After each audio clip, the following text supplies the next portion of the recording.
barokah. Wah, luar biasa. Jadi, Oke Pak Faiz, saya ingin ganti tema ini ke tema yang lebih aktual ya. Sekarang ini lagi rame ya dan ngetren juga apa yang disebut sebagai artificial intelligence atau disebut sebagai AI itu. Nah, ini agak problematik juga ya.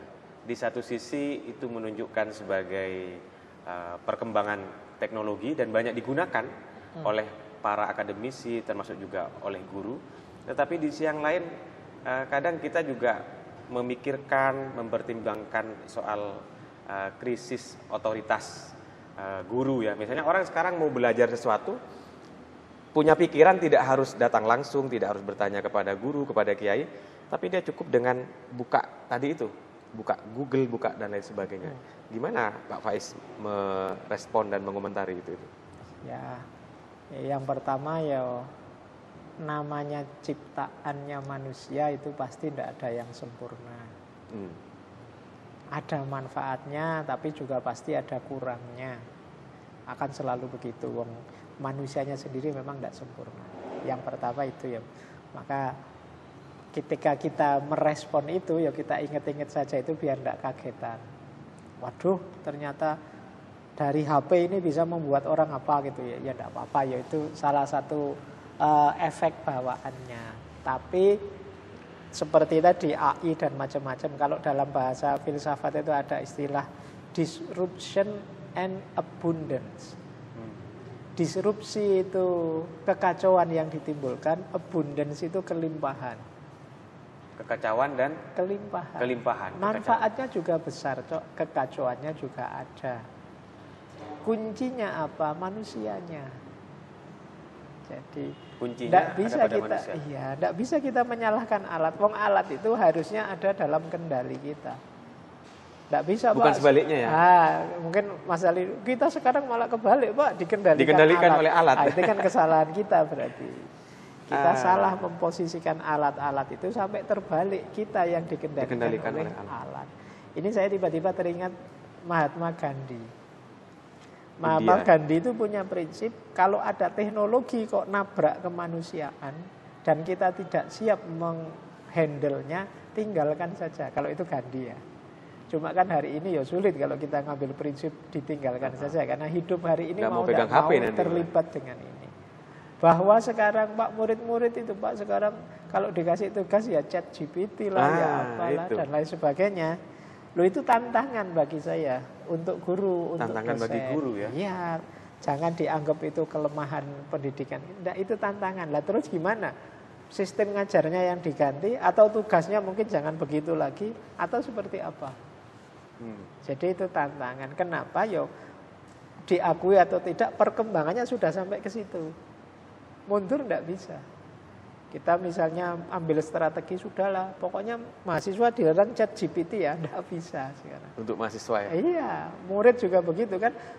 Kadang-kadang murid itu anak saya lihat itu kalau dapat PR-nya dimasukkan di Google searching, ada soalnya persis jawabannya. Nah itu maksudnya itu. Dan gurunya mesti juga tahu kan situasi seperti itu. Ya mungkin sebaiknya ambil strategi yang berbeda atau ya bikin soal jangan pakem yang sudah ada di buku terus di PR-kan ya, anak-anak tinggal dimasukkan ke Google, nanti ada mungkin dibikin soal lagi yang baru atau bagaimana. Tapi ya monggo saja, strategi ini yang saya sebut tantangan, karena kita tidak bisa mundur lagi. Karena kalau kita dan tidak bisa menghindari juga ya. Tidak bisa menghindar. Kalau kita paksakan menghindar, kasihan nanti siswanya jadi dia gagap menghadapi teknologi kehidupan nyata nanti. Karena kehidupan nyatanya sekarang begitu.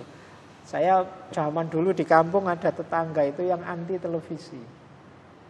Anti televisi. Anaknya dilarang nonton televisi, di rumah tidak boleh nonton TV. Tapi efeknya apa? Ya anaknya nonton TV di tetangga. Lebih tidak terkontrol lagi. Jadi teknologi mestinya boleh nonton tapi diarahkan gitu.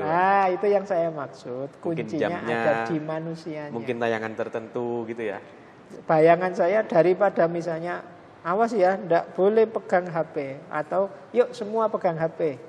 Sekarang kita buka bagian ini kamu belajar bareng-bareng, kita baca ya bareng, itu mungkin lebih masuk karena perkembangannya sekarang begini. Dan itu adalah cara bagaimana kita mengendalikan alat tadi itu ya. Simpelnya misalnya pisau, daripada kita jangan disentuh ini pisau bahaya, jangan disentuh ini, mending kita ajari gini loh nak caranya pegang pisau biar enggak luka.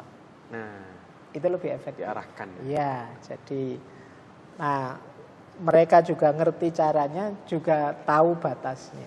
Itu menurut saya jauh lebih penting daripada kita harus berjuang mati-matian, kehabisan banyak energi daya untuk ngerem mereka tidak menyentuh teknologi, padahal nanti ya tetap mereka akan bersentuhan dengan itu. Kalau mereka terus di lapangannya dalam realitas hidupnya malah jadi gagap, ditindas oleh yang lain karena dia tidak ngerti itu, nanti malah kasihan dia. Ya. Jadi mungkin seperti itu cara menyikapi perkembangan teknologi. Berarti seperti saya bilang tadi ya, guru ideal itu yang tidak hanya ngajar tapi belajar.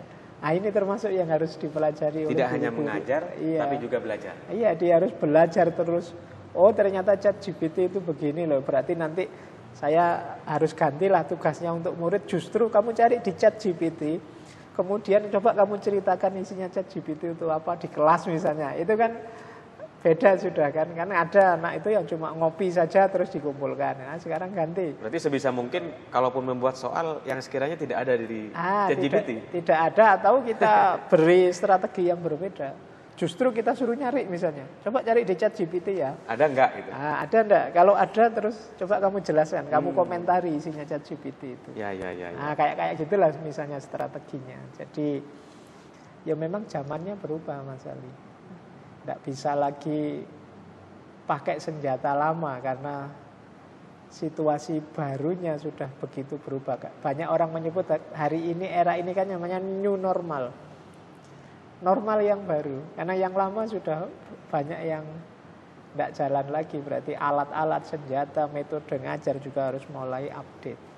Ya, new normal. Ya mungkin di situ relevannya pakai Merdeka Belajar. Biar guru-gurunya merdeka berimprovisasi, ngajar yang tepat untuk murid-muridnya. Oke. Jadi ya kemudian termasuk juga ya harus ngerti seperti saya bilang tadi ya di Ki Hajar itu. Jadi fasenya harus ini anak usia sekian sampai sekian. Ini sekian sampai sekian, itu harus jelas. Oh, kalau usia sekian sampai sekian tidak bisa diperintah dan dilarang. Mereka ini saatnya misalnya dijelaskan secara mendalam. Oh, kalau usia masih terlalu kecil ya apalagi dia bisanya dituntun, diberi contoh. Nah, ini menurut saya penting.